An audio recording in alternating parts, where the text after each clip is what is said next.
guys, bersama saya lagi dalam Alright Nopo Channel. Salah siapa sebenarnya? Menarik untuk kita ikuti pencerahan dan juga pendedahan daripada Brother Iswardi ya, berkaitan dengan isu-isu panas yang sedang berlaku ya di dalam negara kita. Ya, terlalu banyak kemuskilan-kemuskilan, pertanyaan-pertanyaan yang mungkin sahabat-sahabat semua Anda juga tertanya, kenapa ini berlaku? Adakah ini sesuatu yang dirancang? Adakah ini satu sabotas atau sebagainya? Jadi menarik untuk kita tonton pencerahan daripada Brother Iswardi. Tapi sebelum saya teruskan, jangan lupa juga untuk terus support Alright Nopo Channel ya, begitu juga dengan channel ataupun sosial media dari Iswardi, TikTok, apalagi YouTube, Facebook dan sebagainya. Dengan cara tekan butang subscribe, like dan share. Mari kita tonton bersama video ini, sahabat-sahabat semua. Tunjulkan. Tapi Firdaus Wong menjawab mengatakan bahawa kedai saya itu sudah pun tutup. Saya tidak ada tidak ada motif untuk nak sabotaj kekemat, dan saya tidak ada keuntungan pun untuk nak sabotaj kekemat. Wallahu alam tuan-tuan. Tapi saya masih lagi timbul persoalan pelik, kalau sekiranya stokin itu dibeli dalam satu jumlah yang banyak, kenapa hanya ada beberapa saja dijumpai, dan kebetulan dijumpai pula oleh, tak tahulah Firdaus Wong ke siapa yang jumpa, saya pun tak tahu sebenarnya siapa yang jumpa sebenarnya. Jadi itu timbul satu persoalan. Dijumpai pula pada bulan puasa, di kedai milik Cina, di kawasan yang mixed area. Adakah ini satu cubaan sebenarnya untuk nak menimbulkan ketidaksenangan di kalangan umat Islam? Timbul satu persoalan. Kan, kedai kekemat ni siapa-siapa boleh masuk letak barang tu kat situ. Timbul satu persoalan, kan? Walaupun dia kata mungkin supplier tu yang silap sebagainya, mungkin. Dan 5 stokin yang dijumpai oleh polis di Batu Pahat tu pun stokin dah dikembalikan oleh kekemat. Ini out of story tuan-tuan. Ini saya nak cerita. Ada beberapa dulu kejadian yang pernah diceritakan oleh kawan saya juga. Dia kenal someone, kerja dia adalah menimbulkan perpecahan kaum. So apa dia buat adalah tugasan dia akan ambil kepala babi. Okay, dia akan potong kepala babi. Dia ni Melayu, Islam. Dia akan potong kepala babi, dia letak kat masjid. Tapi dia ni walaupun Islam, dia ni semua pasal duit lah. Kan, makpid kan. Dia akan letak kat masjid. Jadi orang masjid marah lah. Ini memang orang bukan Islam cuba. Padahal sebenarnya itu atas tujuan memecah belahkan dan atas tujuan politik. Saya tak nak cerita panjang detail tersebutlah, sebab saya menghormati orang yang menceritakannya. Dan benda ni pun dah berlaku lama. Dah berlaku lama. Jadi poin saya dekat situ adalah, how do we know? Kan, kita nak terus buat konklusi sedemikian ke? How do we know? Jadi macam saya selalu kata, kita sepatutnya serahkan kepada pihak berwajib, dan jangan kita jadi orang yang terpaling dalam isu yang kita sendiri tidak ada maklumat mengenainya. Dalam masa yang sama, bos Maidin kecam Akmal eksploitasi isu kalimah Allah. Pemilik pasaraya Maidin, Amir Ali Maidin, membidas tindakan Ketua Pemuda UMNO Akmal Saleh yang menurutnya mengeksploitasi isu penjualan stoking tertera kalimah Allah. Dia nak heboh-hebohkan lagi buat apa?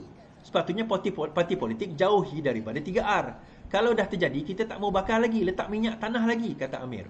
Menurut Amir, gerasaan Amir supaya umat Islam memboikot kedai kekemat di mana stokin itu ditemui sebelum ini akan menjejaskan keyakinan pelabur dan mata pencarian pekerja kebanyakannya orang Melayu dan Islam. Kekemat dan kilang tu pun dah minta maaf. Apa lagi mereka boleh buat, kata Amir, yang juga Presiden Persatuan Peruncit Bumi Putera. Mengakui isu itu adalah satu perkara yang serius, daripada masa sama berkata ia tidak perlu dibesarkan, terutama untuk kepentingan politik.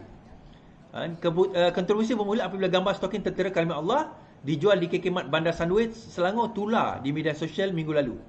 Pengurusnya dan syarikat pembekal Zhejiang Chang Sdn Bhd telah membuat permohonan maaf mengenai perkara tersebut. Okey. Now, tuan-tuan, kalau kita nak fikir secara rasional kan, orang yang sepatutnya paling bagus untuk ambil kesempatan dalam isu kekemat ni adalah Maidin. Dia juga adalah presiden kepada Persatuan Peruncit Islam di dalam negara kita. Kalau dia main isu ni, tuan-tuan, ramai lagi orang akan pergi ke Maidin. Maidin akan lebih laku kerana dia main sentimen bangsa dan agama. Tetapi bagusnya kan, Datuk Amir Maidin ni, Amir Ali Maidin ni ialah dia tak tunggang pun isu ini. Inilah antara sebab kenapa syarikat dia boleh maju, tuan-tuan. Datuk Amir Ali Maidin ni, kita kata, kenapa syarikat dia boleh maju? Sebab dia tahu yang penting adalah kita bersaing dengan sihat. Dan dia kata apa? Kalau kita biarkan dia tutup, yang terkena pekerja-pekerja ni pun orang Islam juga. Pembeli dan pembekalnya pun ada di kalangan orang Islam. Jadi kenapa kita nak gembar-gemburkan? Dan siasatan itu telah dilakukan. This is, I have to say I respect, dan apa orang kata, pemilik Maidin ini, dan dia mempunyai sikap yang sangat terbuka. Padahal kalau dia nak ambil kesempatan, tuan-tuan, macam ini lah orang akan pergi Maidin, macam ini lah orang pergi Maidin tu, kan? Sebab dia dah menunggang isu ini.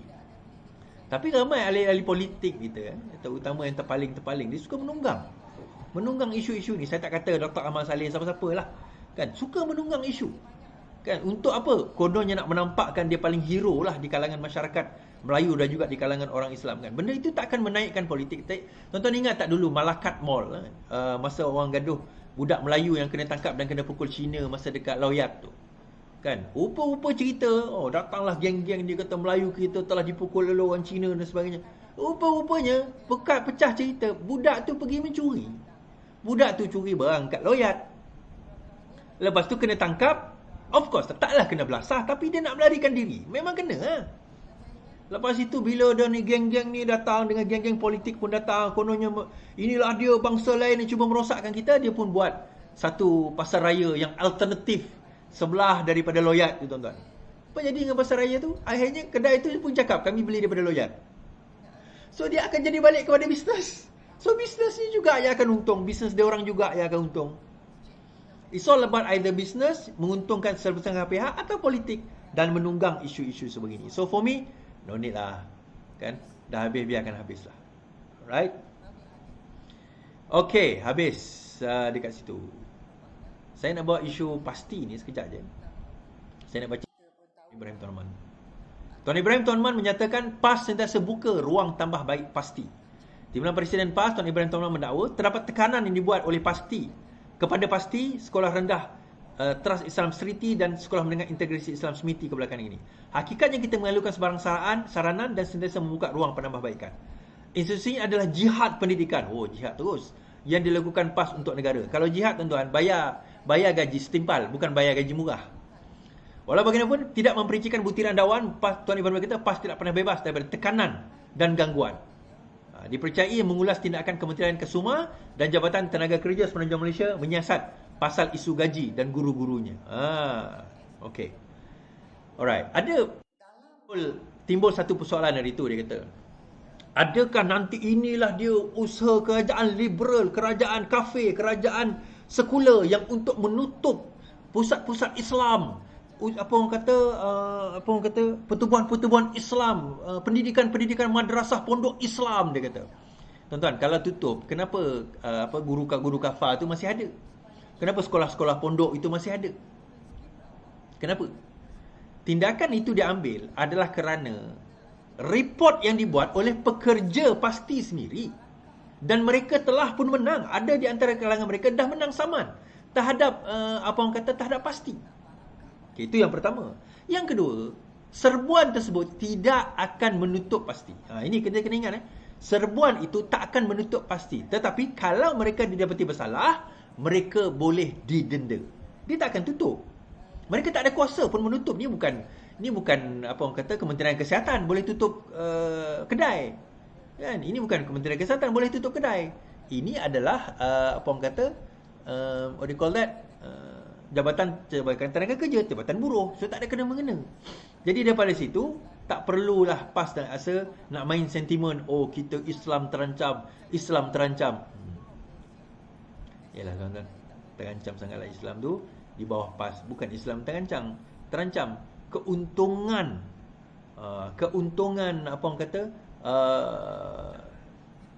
geng-geng PAS yang ke atas yang gaji 25,000 tu. Saya pelik, tuan-tuan. Yang kata mereka tu sukarelawan tak layak dapat gaji minima itu orang yang bergaji 25,000. Yang sokong yang gaji 600 tu, kita sokong. Memang tak layak pun orang pasti dapat gaji minima. Tak layak dia orang dapat EPF, tak layak dia orang dapat SOKSO. Yang macam yang sokong tu, Mamat yang cakap, yang MP Alustar tu, gaji dia 20 lebih ribu. Pencen dia 15 ribu. Dia nak risau apa? Yang kau macam gaji 6-700, kita sokong kenyataan YB. Allah. Kan? Memang mendera lah. Memang mendera. Itulah hakikat, tuan-tuan. Tapi kita nak kata macam mana? That's that. Untuk hari ini, Tuan Ibrahim sendiri mengatakan, saya setuju dengan kenyataan bahawa perlu ada penambahbaikan. Jadi betul lah dakwaan kita. Sebenarnya memang Smiti dan juga Pasti ini ada masalah. Terima je lah hakikat. Ini bukan masalah agama, masalah Islam, ini masalah PAS, masalah pemerintahan. Masalah pemerintahan PAS yang tak pandai mentadbir. Kan? Charge mahal-mahal. Ada kawan saya mesej tadi, dia kata, yuran ni dia pelbagai, dia Pasti ni berbeza-beza. Tapi dia Pasti tempat dia kata, dia tanya, yuran untuk masuk Pasti 1,500. Bulan-bulan RM500. Mahal Istar tak? Itu standard dekat tempat dia di Selangor tu. Tempat tu memang standardnya lebih kurang macam tu. So, kalau harga semahal itu, takkan gaji 600-700. Hai. Betul tak? Kan? Jadi itu yang timbul persoalan kepada kita pada hari ini. Yang kita pelik dengan orang macam ni, tuan-tuan. Tapi itu hakikat yang berlaku dalam negara kita. Kita nak kata ni. Beberapa hari lepas, tular di Sarawak bahawa orang kata Sarawak akan menghentikan proses untuk mendaftarkan padu. Okay. Now, so ada yang tanya dalam live TikTok saya tadi, dia kata, jadi maksudnya orang Sarawak tak boleh mendaftar padu lah, Is? Okay, ni macam ni. Orang Sarawak boleh terus mendaftar padu. Sebab itu bukan kuasa negeri. Negeri menghentikan agensi-agensi mereka daripada membantu mendaftarkan rakyat Sarawak. Tetapi agensi federal seperti Jabatan Penerangan masih lagi, PEDI masih lagi meneruskan pendaftaran. Dan tuan-tuan boleh daftar sendiri secara online pun. Dan kita ada sehingga 31 hari bulan ini untuk register. Jadi apa akan jadi kalau tak ada PEDI, tak mendaftar? Okey, saya video ini didedikasikan menjawab persoalan-persoalan itu. Baik. So sebelum itu kita dengar dulu apa yang Now, I hear they have got a stand on that. Well, personally, I believe, personally lah, ini personal lah. The state, there must be a slight change for the state. Padu, personally, I see is something like what we have before, the e-kasi. Why do you keep on wanting to have changes? 2-3 tahun to come. It creates a lot of problems. And also, I don't know whether you all, the media has filled in Padu.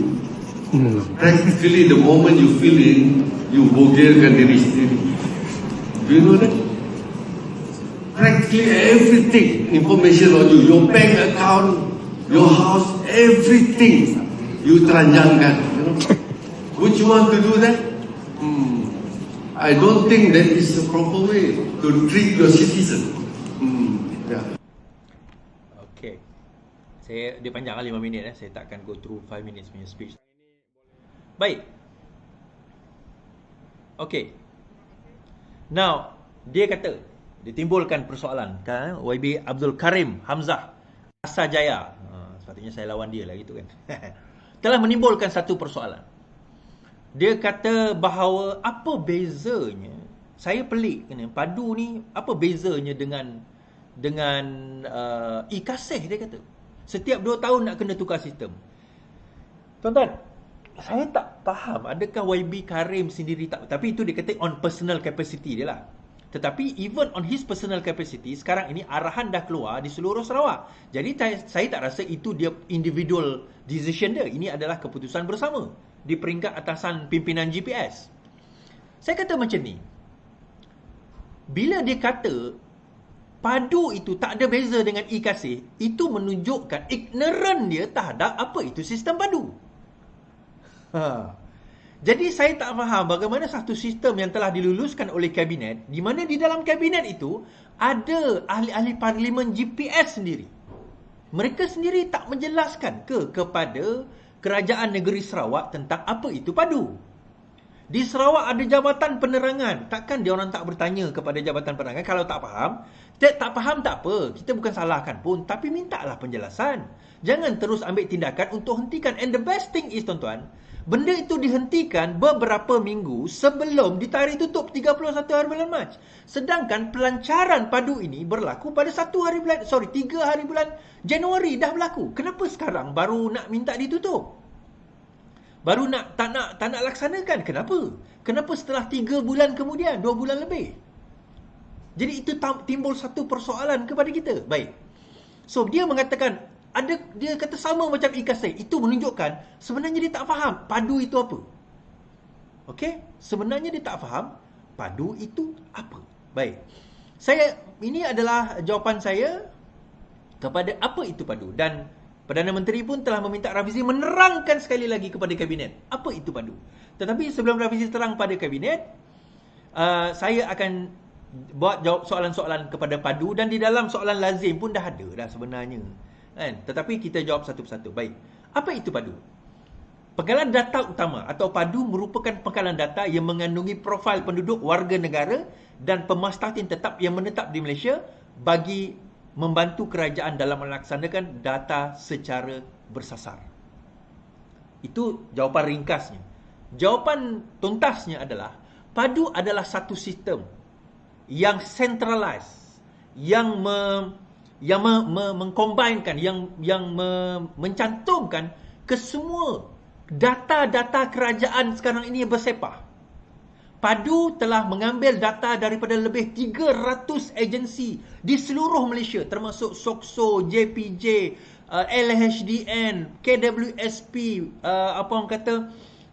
JPN, kerajaan-kerajaan negeri, zakat, you name it. Lebih 300 agensi kerajaan yang mempunyai data bersepah-sepah ini telah disatukan di dalam satu sistem yang dinamakan padu. Termasuklah salah satunya sistem Ikasai. Jadi persoalan dia, maksudnya di bawah padu ni dia ada banyak data-data yang diambil dari pelbagai, termasuk salah satunya Ikasai, JPJ, hospital, KWSP, SOCSO, dan sewaktu dengannya polis dan sebagainya. Semua data ini diletakkan jadi satu. Kenapa? Kenapa penting kita nak menyatukan semua data ini? Selama mempunyai satu pusat ataupun data center yang centralized. Semua data bersepah-sepah. Data yang kerajaan negeri punya, dia tak share dengan federal. Kadang data federal ada yang dia tak share dengan negeri.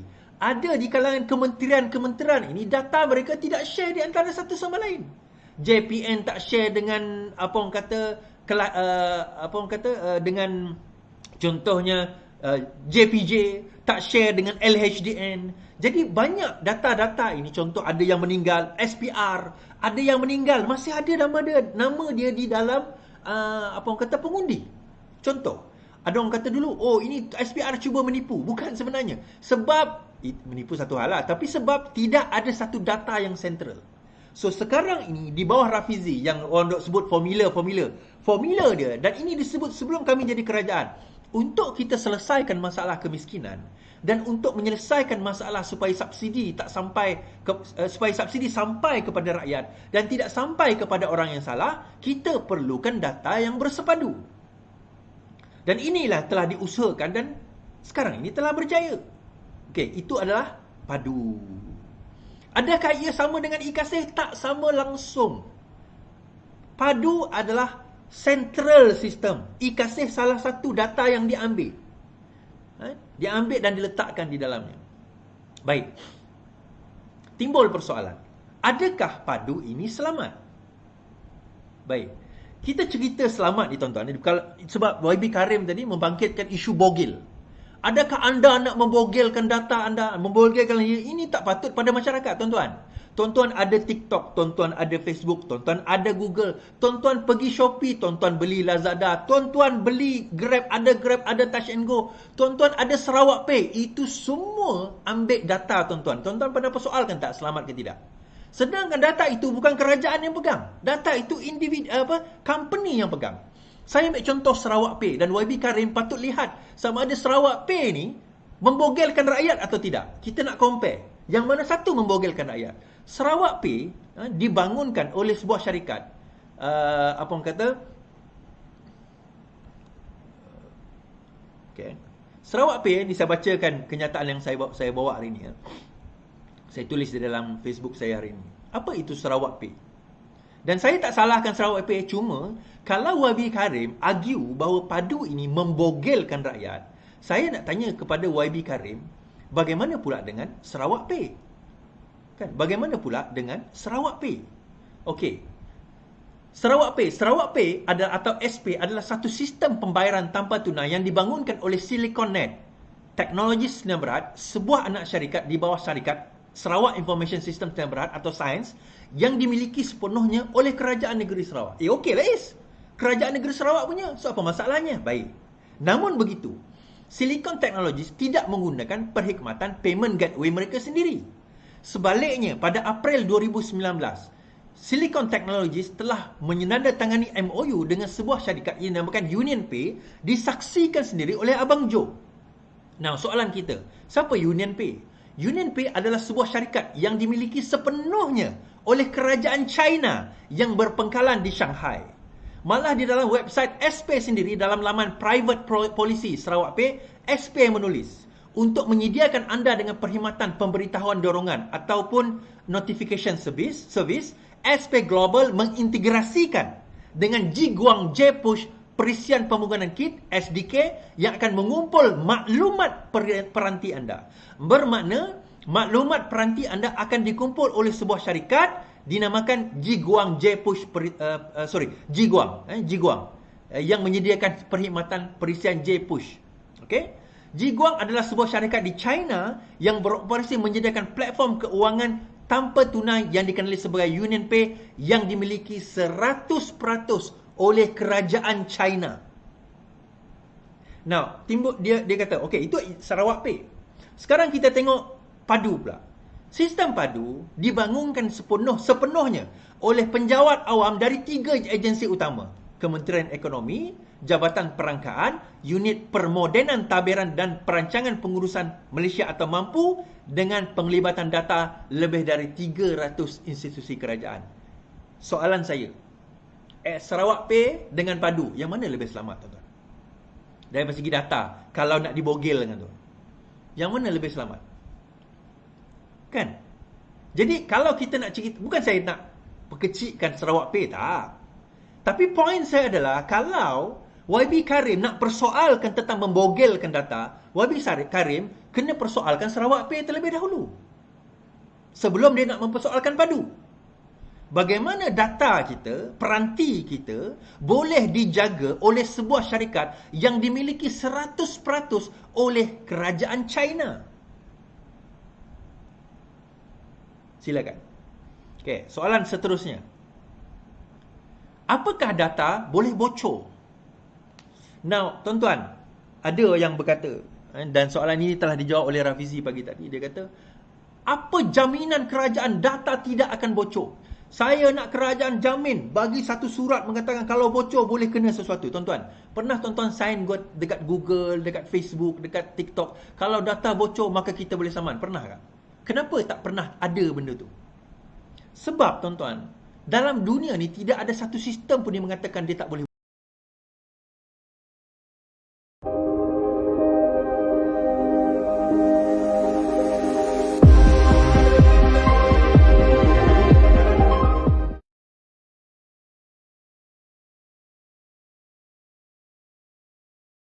bocor. Tak ada sistem so far yang pernah wujud di dalam dunia ni selamat gila. Dia macam ni, tuan-tuan. Saya selalu terangkan sistem security ni dia macam padlock. Okay, dia macam padlock, macam lock pintu rumah kita lah. Ada pintu rumah kita murah, kita boleh padlock harga RM10, RM20, kita dah ada dah. kita juga boleh beli padlock yang harga RM1,000.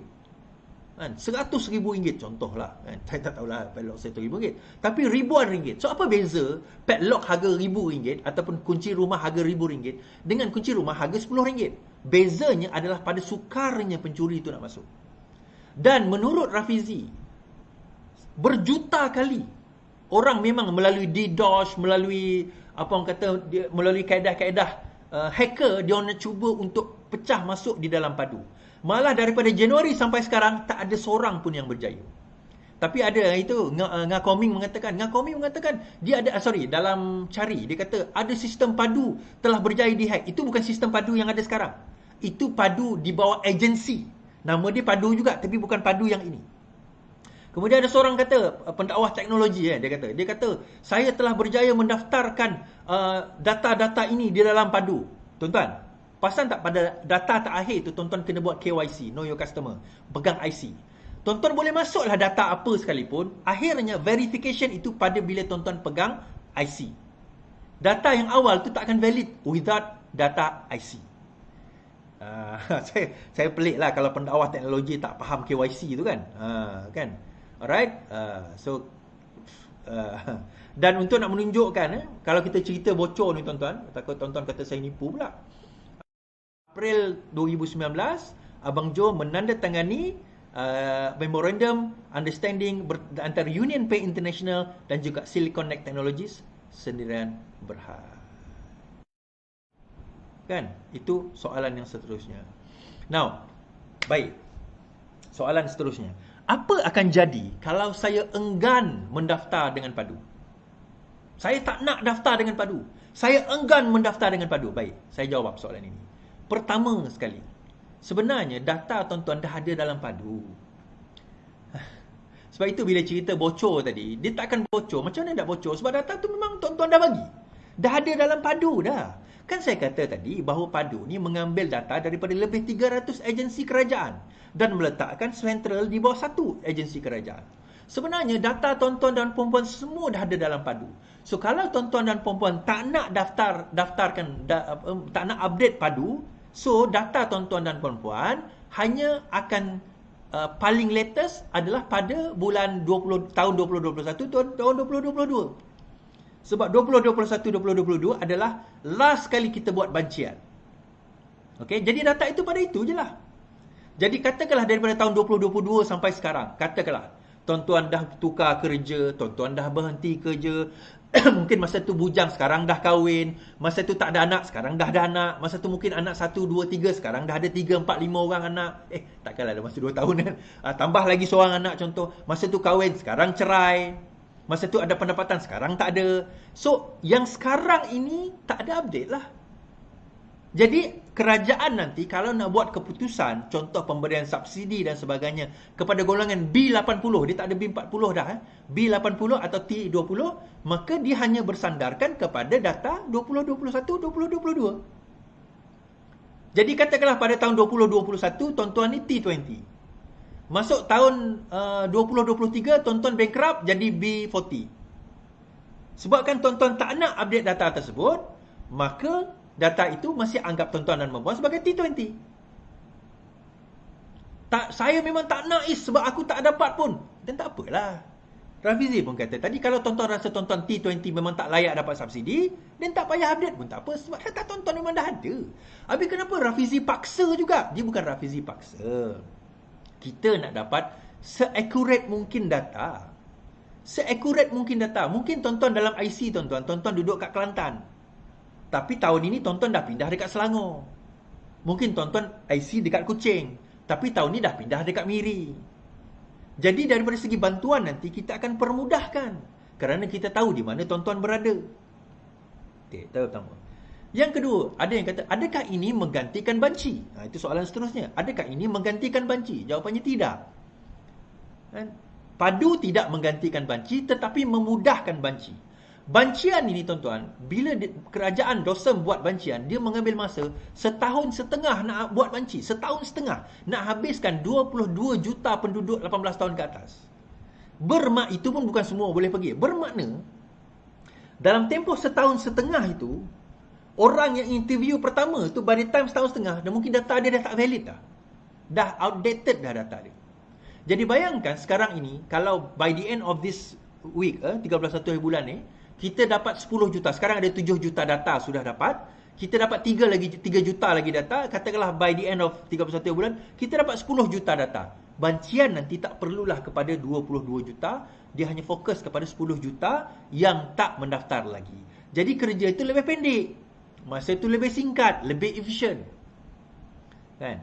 So, kesimpulan dia, kalau saya tak nak bagi data saya, tak apa. Data anda dah ada dalam tu. Kan? Data anda dah ada di dalam itu. Jadi tak timbul persoalan.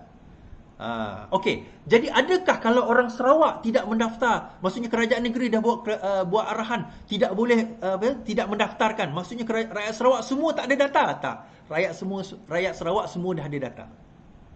Rakyat Sarawak semua dah ada data, dan siapa yang nak mendaftarkan, nak update. Sebenarnya padu ini update. Siapa nak update? Macam saya sendiri, bila saya update, ini kerja lama saya ni. Ni tahun 2014. Saya dah berhenti kerja 2014. So 10 tahun dah saya berhenti kerja. Tak ada dalam sistem itu. Sebab saya tak bayar. Apa saya tak bayar? Sebab saya tak register. Sebab saya kerja sendiri. Saya tak ada dalam sistem yang meregisterkan. Jadi saya update, saya bekerja sendiri. Berbeza kan? Tapi kalau tuan-tuan tak nak tak apalah. Tak ada masalah. Kan? Tak ada masalah. Cuma itulah nanti.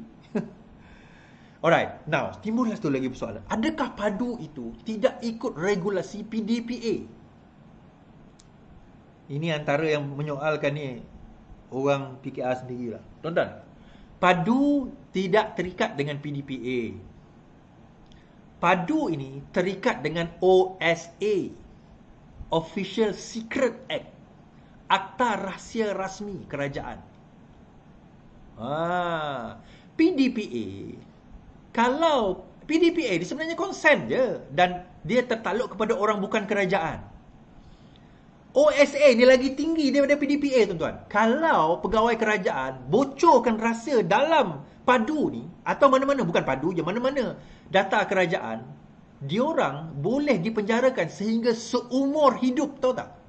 Saya baca Section 3 OSA, siapa yang menjadi pengintip, hukumannya penjara seumur hidup. Seumur hidup ke sepanjang hayat? I think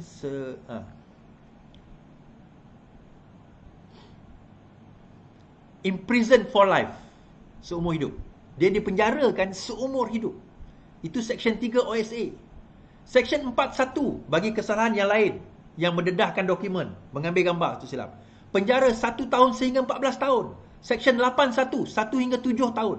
PDPA maksimum pun 1 tahun penjara. Itu pun option. Mungkin juga denda. Maksimum 1 tahun. OSA ni, tuan-tuan, seumur hidup pegawai kerajaan tu boleh kena. Bukan pegawai kerajaannya, orang yang terlibat tu pun sama. Rakyat kena boleh juga di bawah OSA. So, tiba-tiba cerita pasal PDPA. Padu ni bawah OSA, tuan-tuan. Itulah yang menjadi masalahnya apabila engkau orang sendiri tak faham tentang isu ini. Kan? Jadi rasa terpaling. Dia rasa PAS tidak bersetuju dengan padu ini kerana tidak clear. PAS nak negeri dia sendiri pun dia tak boleh jaga. Tiba-tiba nak cerita pasal padu. Baik, ada soalan seterusnya. Apakah sistem yang digunakan oleh padu ini, tuan-tuan? Dia menggunakan multi-layer security system dengan SSL yang diberi.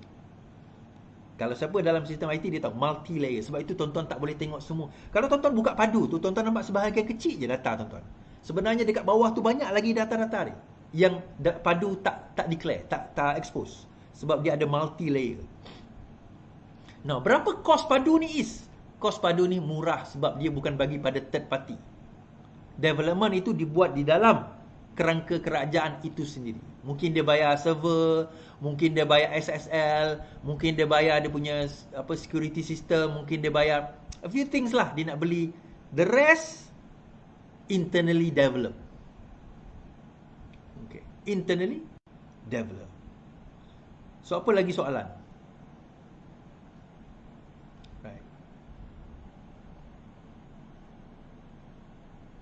Ada orang kata, orang Sarawak yang ada dekat sini santai je, biar orang Semenanjung dengan urusan dia orang.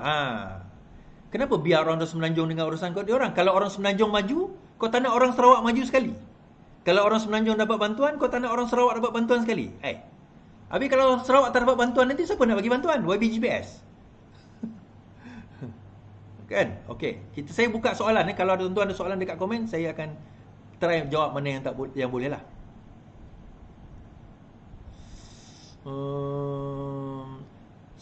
Sepatutnya kerajaan sekarang bongkar skandal MySejahtera. Jangan sejap rakyat dah fobia datang, mereka dah sabotaj. Fobia lama tak datang, datang pula fobia baru. Encik Ramli, MySejahtera adalah sebuah syarikat yang diregister di Singapura. Vendor itu diregister di Singapura. Exactly my point. So nak fobia apa? Kalau Encik Ramli boleh buktikan bahawa padu ini didaftar atau diberikan oleh syarikat syarikat luar, dan Encik Ramli boleh kemukakan, buat laporan polis bahawa syarikat ini ataupun padu ini didevelopkan oleh orang ketiga. Kalau tak, then apa sebenarnya yang Encik Ramli nak nak takutkan? Tak faham. Kan? Right. Government nak bagi duit, tak nak sudah, betul?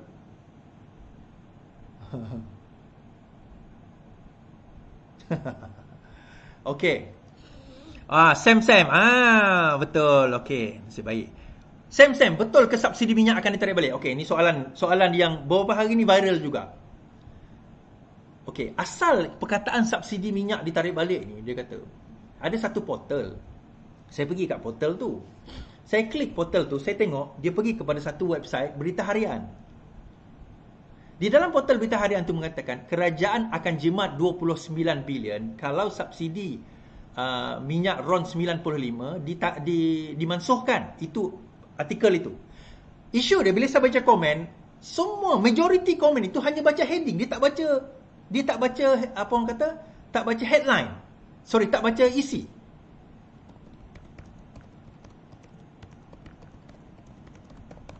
Okay? Dia tak baca isi tersebut. Alright. Baik, saya bacakan isi dan ini daripada berita harian. Saya nak jawab soalan Sam ya. Saya nak jawab tadi. Jawapan mudahnya tidak. Tapi saya nak baca apa sebenarnya isi yang menyebabkan orang kata subsidi itu ditarik balik. Ini adalah satu artikel yang pendapat yang dikemukakan oleh penganalisa di dalam Hong Leong Bank. Satu investment investment analyst yang menyebut di dalam Hong Leong. Dia kata pengapungan harga RON 95 diesel jimatkan 29 bilion ringgit subsidi kerajaan. Pengapungan mengikut harga pasaran RON 95 dan diesel boleh menjimatkan subsidi bahan minyak sebanyak 29 bilion ringgit. Boleh Hong Leong Investment Bank HLIB berkata. So yang cakap ni siapa? Yang cakap ni Rafizi ke, Anwar ke, Hong Leong? Yang cakap ni Hong Leong. Ia bermakna harga dijangka meningkat sebanyak 64% bagi RON 95 dan 61% bagi diesel. Setakat Mac 2024, RON 95 berada pada RM2.05 dan diesel RM2.15. Firma penyelidikan itu berkata, dengan ketiadaan GST, pembaharuan subsidi kini lebih penting jika sasaran defisit fiskal kekal separuh ke-12 ingin dicapai. Maksudnya, kalau nak capai fiskal defisit itu, salah satu cara menurut Hong Leong Investment Bank ni adalah dengan hapuskan cukai. Siapa yang cakap? Anwar ke? Rafizi ke? Tak. Hong Leong Investment Bank cakap. Kami membayangkan ini membabitkan bahan api diapungkan ke harga pasaran dan pada masa yang sama memberi bantuan tunai kepada mereka di dalam padu. Langkah pengampungan itu akan dapat membantu defisit fiskal tetapi memberi tekanan ke atas inflasi. Anggaran, perkataan anggaran HLIB menunjukkan secara hipotesis boleh mengurangkan defisit fiskal daripada negatif 4.3 kepada negatif 2.8%. Subsidi dan bantuan di Malaysia telah meningkat hampir 3 kali ganda daripada 23 bilion pada 2010 kepada 64 bilion pada 2023 dan paling tinggi 67 bilion pada 2022. So soalan saya, siapa yang cakap benda ni? Yang cakap Hong Leong. Hong Leong Bank Investment. Okey, kenapa dia cakap? Sekejap lagi saya cerita kenapa dia cakap. Ini Januari 24 kerajaan nafi subsidi RON 95 ditarik balik. Ini bulan Januari punya. Now, kenapa Hong Leong Investment Bank buat kenyataan itu? Sebagai investment bank, Hong Leong kena melihat, mengira semua kebarangkalian dan possibilities. Tujuan apa? Nama dia investment bank. Dia ada buat risk assessment. Jadi bila wartawan tanya, apa kemungkinan? So kalau dia hapuskan semua subsidi, maka ini yang akan berlaku. Hipotesisnya ini, anggarannya ini, anggapannya ini. Tapi apa yang berlaku tuan-tuan? Ada orang ambil benda itu, kerajaan akan hapuskan subsidinya. Allah. Tuan-tuan, ni saya nak cerita malam ni. Kerajaan tidak akan menghapuskan subsidi minyak. Sebaliknya, kerajaan akan menyasarkan subsidi minyak. Alamak, aku tak dapat ke subsidi minyak nanti. Tengoklah padu tu macam mana, padu ke tidak korang. Itu satu. Dan kedua, berkemungkinan kita tak ada lagi M40, T20, B40. Tak ada lah. Kategori itu mungkin tak ada. Sekarang ini, Rafizi sebut tadi B80, T20. B80, T20. Itu kemungkinan. B80, T20. Di dalam B80 itu sendiri nanti, lebih 80, B80. Ada pecahan-pecahan dia. Bermakna yang tak layak dapat minyak nanti, subsidi minyak adalah T20. Kalau tuan-tuan rasa, orang Sarawak kata merinsak atau tersepit sebab nak bayar harga minyak tu naik RM3 seliter, maka tuan-tuan bukan golongan T20. Kalau tuan-tuan rasa tuan-tuan T20 tapi masih rasa tersedak nak bayar tu, maksudnya tuan-tuan bukan T20. Tuan-tuan beranggapan je tuan-tuan T20. Sebenarnya tuan-tuan bukan T20. Golongan T20 ni tuan-tuan, bil elektrik harga 2-3 ribu, dia tak ada masalah nak bayar. Dia nak bayar kereta dia 5-6 ribu servis, 5-6 ribu sebulan, dia tak ada masalah. Kalau tuan-tuan bayar harga kereta 5-600 pun tuan-tuan rasa sesak, tuan-tuan bukan T20. Okay? Dan pengklasifikasian T20 dan juga B80 lepas ini akan berbeza. Saya bagi contoh macam ni. Seorang ketua isi rumah yang tinggal di Kuala Lumpur bergaji 8,000 kalau sebelum ini, dengan seorang ketua isi rumah yang tinggal di Kuching gaji 6,000, tak sama. Seorang isi rumah, ketua isi rumah yang tinggal di Kuala Lumpur gaji 10,000, anak 5 orang, semua masih bersekolah, tak sama dengan seorang yang bergaji 5,000 tetapi tinggal di Bandar Kuching, tak ada anak. So, bagaimana kerajaan nak menilai ni, Is? Itulah kena pentingnya kita ada penyelarasan data-data ini untuk menentukan bagaimana pengiraan ini dan bagaimana penentuan sasaran subsidi itu sampai kepada rakyat. Okay. Right. So, kesimpulan dia, kalau tuan-tuan rasa tak nak daftar padu, it's up to you. Terpulanglah kepada tuan-tuan dan puan-puan, sama ada daftar atau tidak.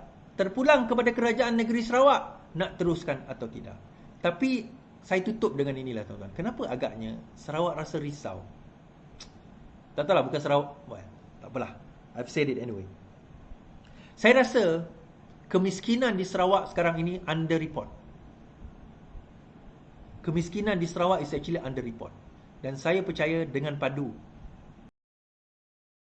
Alright guys, so itu dia penjelasan panjang lebar ya daripada Brother Iswardi, khususnya berkaitan sistem padu yang dikatakan membogelkan bagi sesiapa yang mengisi ruangan ataupun maklumat. Ya, bagi saya sendiri pun saya setuju dengan apa kenyataan daripada Brother Iswardi. Jelas bahwa aku belum pernah melihat wanita Tiongkok bahwa pemimpin kamu. Ya, wanita secara tidak sengaja ditemukan bahwa pemimpin daripada Sarawak ini bagi saya seorang yang tidak pernah pun ya memeriksa ya, dan mungkin tidak memahami sistem padu ini, kerana sistem padu ini kebanyakannya diambil data-data dan juga seperti sahabat-sahabat semua anda mungkin yang paling famous ada Shopee, Gmail, akaun-akaun yang kita ada ya. Kalau kita pengguna pakai dia, kita isi maklumat kita juga ada ya di dalam maklumat-maklumat itu seperti Shopee ya. Kalau kita beli ya, kita ada akaun bank kita. Maksudnya akaun bank itu ada di dalam sana. Tapi kenapa ya seorang pemimpin daripada ahli parlimen ataupun pemimpin ya daripada Sarawak ini membuat kenyataan seperti itu? Bagi saya ini adalah satu kenyataan yang amat-amat tidak bertanggungjawab ya, tanpa memahami, tanpa membuat memeriksa terlebih dahulu secara mendalam sebenarnya ya berkaitan dengan padu ini. Itu dia. Jadi itu sedikit pandangan daripada saya sahabat semua. Bagaimana pula dengan Anda? Anda boleh berikan di dalam ruangan komen. Jadi terima kasih. Izinkan saya untuk mengundurkan diri, dan seperti biasa peribahasa mengatakan tapapun kangkap 2 tahun keinginan. Dalam bahasa Melanya, tepuk dada, tanya selera. Sekian saja daripada Alright No Pot Channel. Kita berjumpa lagi. Bye bye.